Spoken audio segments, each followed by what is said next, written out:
Alright, back here for the scratch round of 3. By the way, the guy who I was calling Mystery A and calling him Chris Vega for a while, his name is Ryan McGuire. I think that's his name. And so Jeff just announced that. So I think I might finally have that name. But got eliminated in the last round by Cortez Shake, so I don't have to say it anymore. So good to go. Now we've got Tez and against two pretty solid bowlers in Brian Monette and Zach Martinez. Brian has at least one title. I think he actually has 2, but I'm not sure. Zach has 2, and Tez has 38.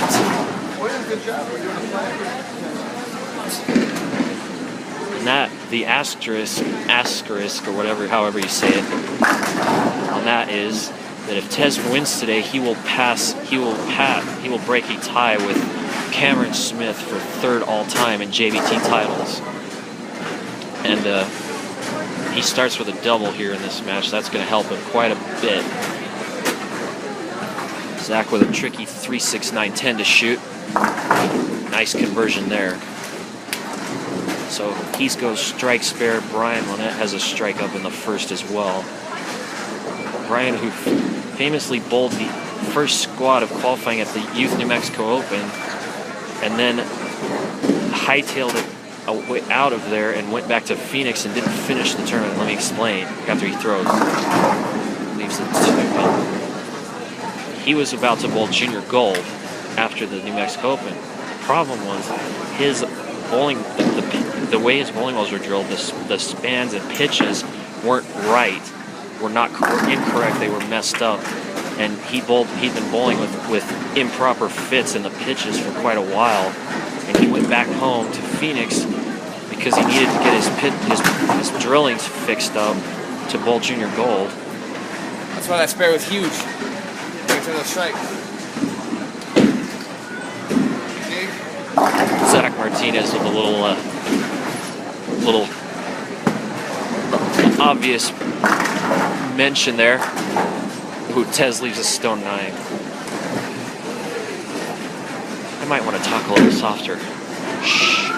I think that might mean they can hear me. Zach was talking to me there a second ago, saying that spare was huge in between the strikes. Mr. Obvious. Meanwhile, Brian washes out over there on lane 7. Tez leaves that stone 9 but converts it. So unless Brian makes the spare, he's going to fall behind early. He actually is behind already. But oh, nice conversion. But yeah, to finish that story, Brian needed his pitches right in his ball, so he decided to go home actually not home. He's from the Pacific Northwest. He decided to go to Phoenix and drill up a couple of new bowling balls with the correct pitches and spans for junior gold, so that his fits would be right. And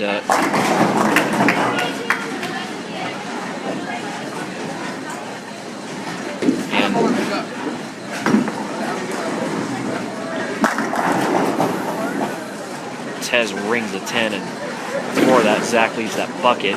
Zach looks confused on lane 8. He goes high the first frame on it and then goes light on it.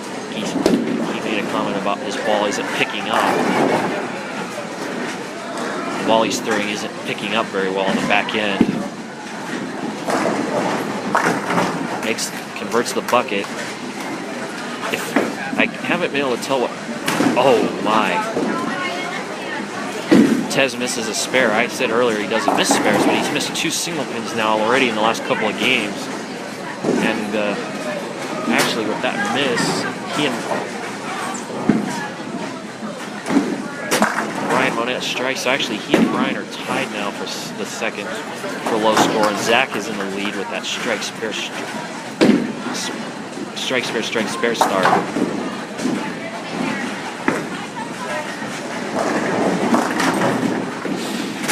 And now we have a 3-way tie with that shot that goes high.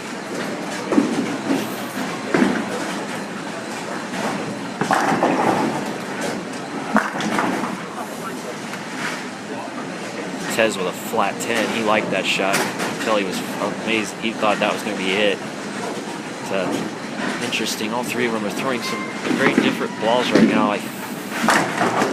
Well, Zach gets a little fortunate on that 3-6-10, but I believe Zach's throwing an ebonite. I think it's a challenge. I actually think is what the ball he's throwing.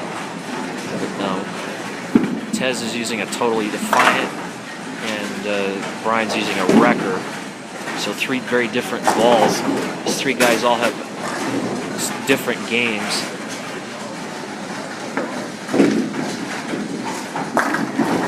And Brian takes the lead with that strike.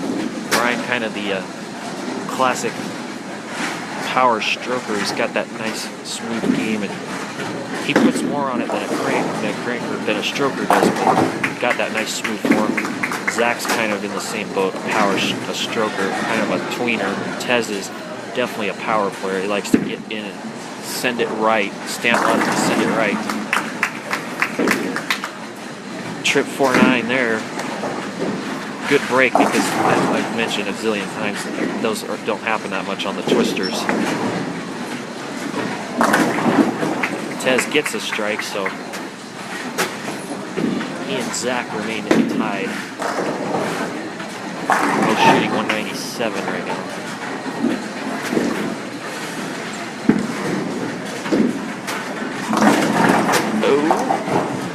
Oh, well, didn't strike, but that was a huge break getting that 8-pin out, because that 4-8 is really easily choppable. And instead he only leaves the 4-pin.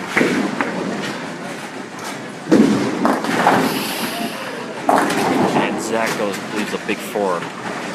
I think he might be time for a ball change for Zach, because it looked like he made some comments about the ball a minute ago.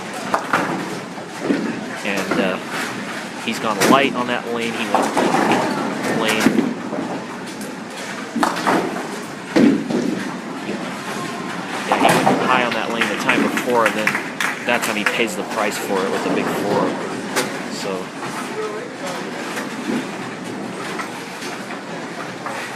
Zach is now in last. He's got 123 for 7. Tez can get back in the 200s. Oh my. Wow, that was a bad shot. That was probably the worst shot I've seen him throw all day. But he leaves the 6-9-10 and he trips, and the 6 gets rolled out, and now it's the 9-10 split. That's reminiscent of a Levi Fintel's shot earlier. Now Tez has to make this, or else he's going to still be only a couple ahead. Nope. And just when it looked like he was going to be, he could have taken a big lead there if it's good. And now he and Zach are only 2 pins apart with 3 frames left. Both shooting 180s. Brian Monetta's in the 200s. He's shooting 206 right now. So he's ahead of Tez by 21 and Zach by 23.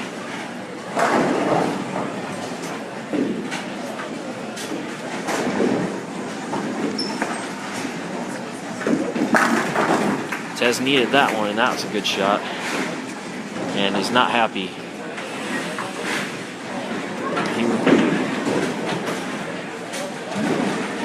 You know, that, again, on those 6, 9, 10 he knocked out, you can rationalize it as saying, well, he went high, he could have split just as easily, leaving this would have been a good break. But at the same time, generally when you leave that 6, 9, 10, a pin doesn't come over and knock the 6 pin out of that. So I think it's a good break that he I think it's kind of, it's hard to say. Oh boy. Just when Zach was right back in the match, pocket 7-10. I think this probably is a bowling ball choice issue right now. He looks like he's probably throwing the wrong ball. Doesn't convert, and gives a Christmas present back to Tez. 132 through 8. He's trailing by 13, and he's only got 2 frames left.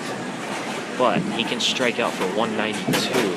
Cortez is only at 185. So it's not over yet, folks. Oh, and Brian Monette trips everything out, and I think he's moving on. Puts him into 2 teams. So he is in his first trip out to New Mexico. Looks like he's going to be going for the title. That was a great shot by Zach. He really needed that one.